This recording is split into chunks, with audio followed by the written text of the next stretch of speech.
In a stunning turn of events that has sent shockwaves through both the mining industry and the global reality TV fanbase, renowned gold miners Tony Beets and his son Mike Beets, stars of the popular Discovery Channel series Gold Rush, have been handed life sentences behind bars. The verdict, announced yesterday in a crowded Yukon Territory courtroom, brings a dramatic end to what many are hailing as the most high-profile criminal case ever linked to reality television mining. The father-son pair, famous for their thick Dutch accents, unfiltered language, and relentless mining strategies, were convicted on numerous counts, including severe environmental violations, illegal claim seizures, falsified gold production reports, and what legal officials termed a mining-related criminal enterprise of historic proportions. Their once celebrated Paradise Hill mining site, previously portrayed as a gold-rich success story on TV, has now been exposed as the central hub of what investigators describe as a vast operation rooted in fraud and ecological devastation. The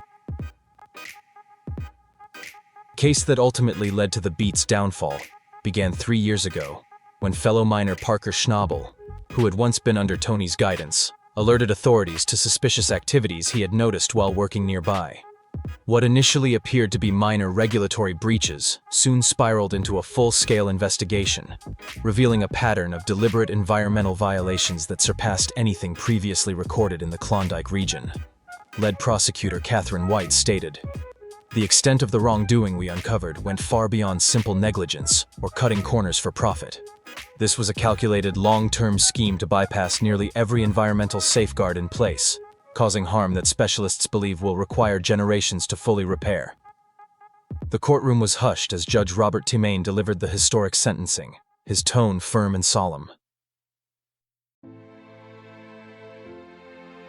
Mr. Beets and son, after thorough review of the extensive evidence and the jury's unanimous guilty verdict on all charges, this court finds the severity and organized nature of your offenses, combined with your complete absence of remorse, leaves no choice but to impose the strictest penalty permitted.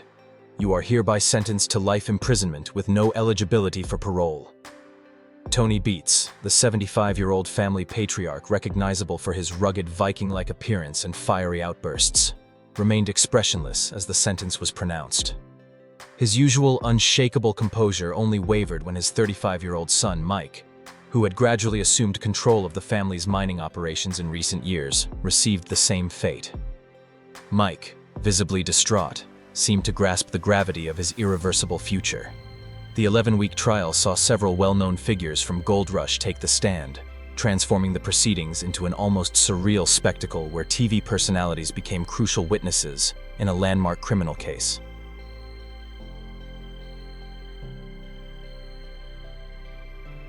Among the most damaging testimonies were those from former Beets crew members, who disclosed how they were directed to engage in ecologically harmful practices whenever cameras stopped rolling.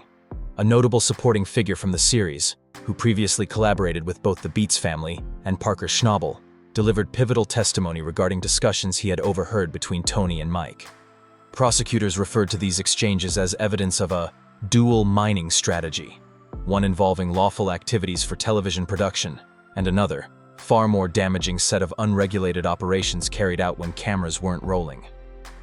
Tony always made a distinction between TV mining and real mining, Nest stated, appearing visibly uneasy as he addressed his former associates in court. He emphasized that some practices were deliberately kept off camera and warned crew members about the repercussions of discussing them publicly. Perhaps the most shocking testimony came from Minnie Beets, Tony's spouse of more than 4 decades, and the family's longtime financial manager. In a surprising turn of events, Minnie chose to testify against her husband and son in exchange for immunity, presenting meticulous records that exposed deliberate underreporting of gold yields and complex networks for selling unreported gold on the black market.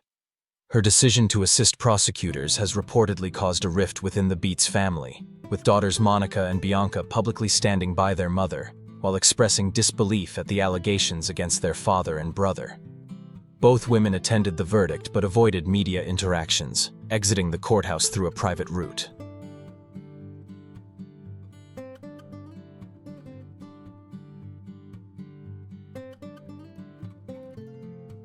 Parker Schneebel, whose initial findings triggered the investigation, spent 3 days on the witness stand recounting his experiences while working on claims near the Beets operation.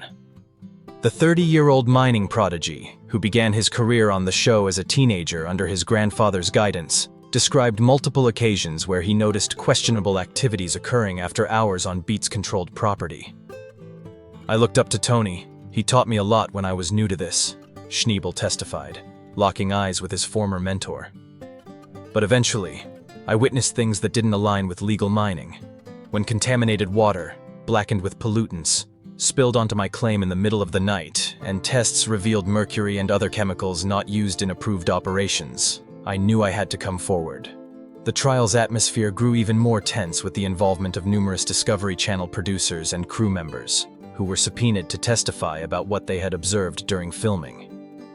Some producers denied any awareness of unlawful activities, while others confessed to harboring suspicions they never reported, fearing it might jeopardize the show's future. Christo Doyle, an executive producer who frequently appears on the show's post-episode discussions, stated that the production team enforced strict environmental compliance protocols during filming, but admitted they had little oversight during off-camera periods.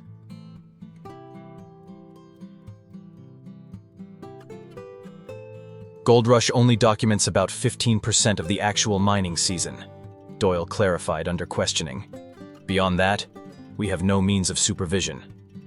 What occurs during the other 85% of the time? We placed our trust in the ethical standards of our mining operators and their adherence to regional laws." This case has sparked intense debate about the accountability of reality TV productions, with industry watchdogs suggesting that the financial rewards of hit shows can foster environments where unlawful behavior is indirectly tolerated due to insufficient oversight. The Discovery Channel released an official response, expressing astonishment at the court's decision, while firmly stating they had no prior awareness of any illegal activities. Fred Lewis, a former military serviceman who became part of the show in later seasons, provided chilling testimony about an off-camera discussion he had with Tony Beets during an informal gathering of the cast. Tony had a few drinks in him and began boasting about how the ridiculous environmental rules didn't affect him because he knew how to bypass them, Lewis recounted. "At the time, I assumed it was just his usual tough guy act, part of his on-screen persona. I had no idea the extent of what was really going on behind the scenes." Prosecutors presented overwhelming environmental evidence, including comparative satellite photos of regions mined by the Beets crew, revealing extensive unauthorized rerouting of natural waterways and the obliteration of safeguarded wetlands. Expert witnesses testified that certain sites showed mercury and toxic metal concentrations exceeding legal thresholds by more than 200 times. The defense called Todd Hoffman, a former cast member from earlier seasons who had since left the show, as a character witness, a tactic that disastrously backfired. Prosecutors seized the opportunity to grill Hoffman about his past disputes with Tony Beets. "Sure, Tony and I butted heads," Hoffman admitted. "He dismissed my methods as slow and ineffective. Now, I question whether that criticism stemmed from my commitment to following regulations, something he clearly ignored."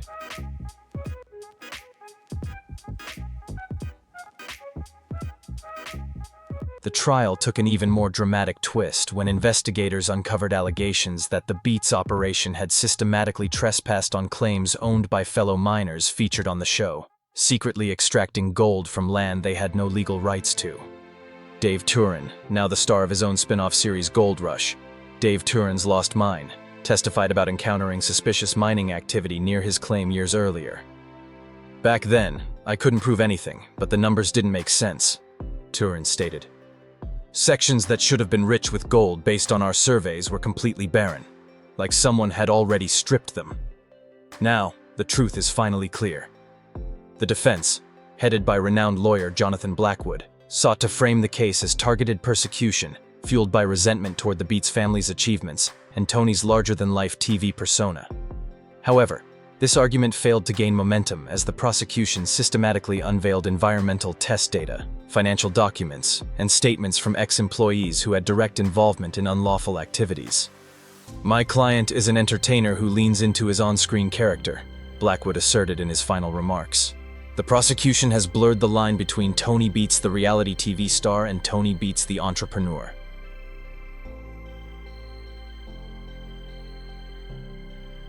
This trial reflects an extreme overextension of government power, swayed more by sensationalized mining drama than the actual workings of the industry. This defense approach unraveled completely when prosecutors presented covertly taped discussions between Tony and Mike Beets, detailing deliberate methods to conceal environmental breaches from regulators. One particularly incriminating audio clip captured Tony advising his son on scheduling illegal mercury use during intervals when inspectors were confirmed to be away in different districts. After the verdict, multiple jurors spoke anonymously about their decision-making process. "The proof was undeniable," remarked a female juror in her 40s. "We entered this case neutrally, aiming to distinguish the TV persona from real-world operations, but the evidence revealed a deliberate and sustained pattern of criminal conduct." Another juror, a man with mining experience, noted, "As someone familiar with the industry, I was appalled by the premeditated nature of these violations. This wasn't accidental negligence or regulatory confusion. The Beets operation built its entire system around bypassing environmental laws to boost earnings. The ecological harm they've inflicted on Yukon's rivers is immeasurable."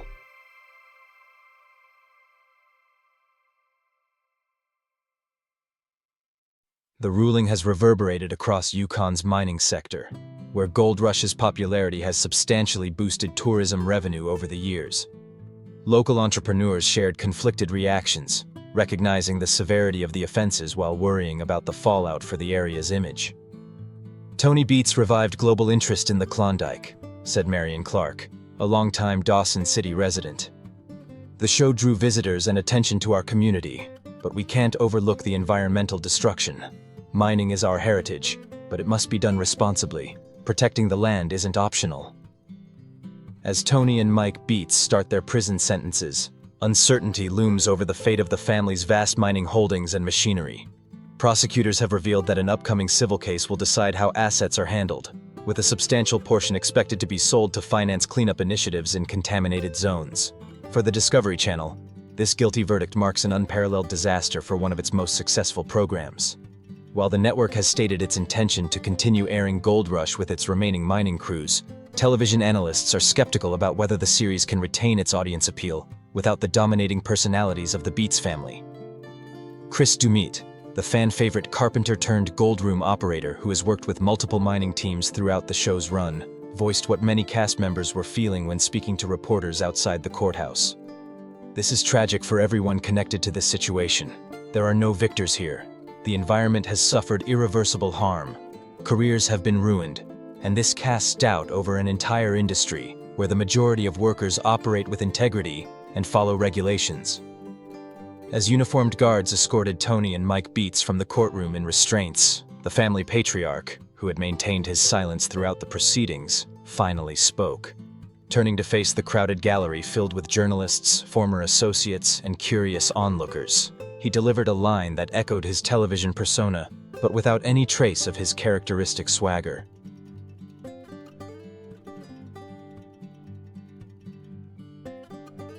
In a quiet, defeated tone, he simply declared, "The Viking has fallen," before being led through the heavy doors that would permanently cut him off from the mining dynasty he had spent his lifetime constructing.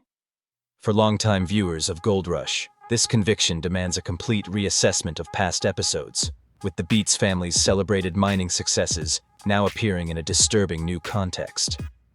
Conservation organizations have already started compiling footage from the show alongside trial evidence to produce instructional resources highlighting why mining regulations exist and must be enforced.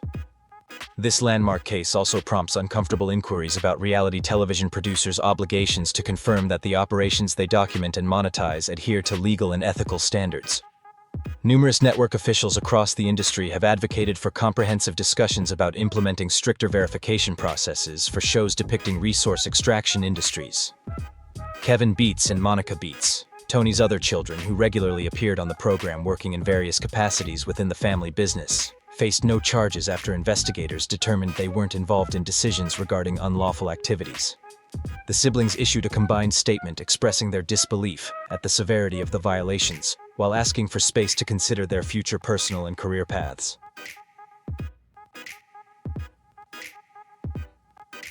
As the Yukon mining sector prepares for its busiest season without two of its most recognizable figures, the fallout from the Beets conviction continues to send shockwaves through the industry.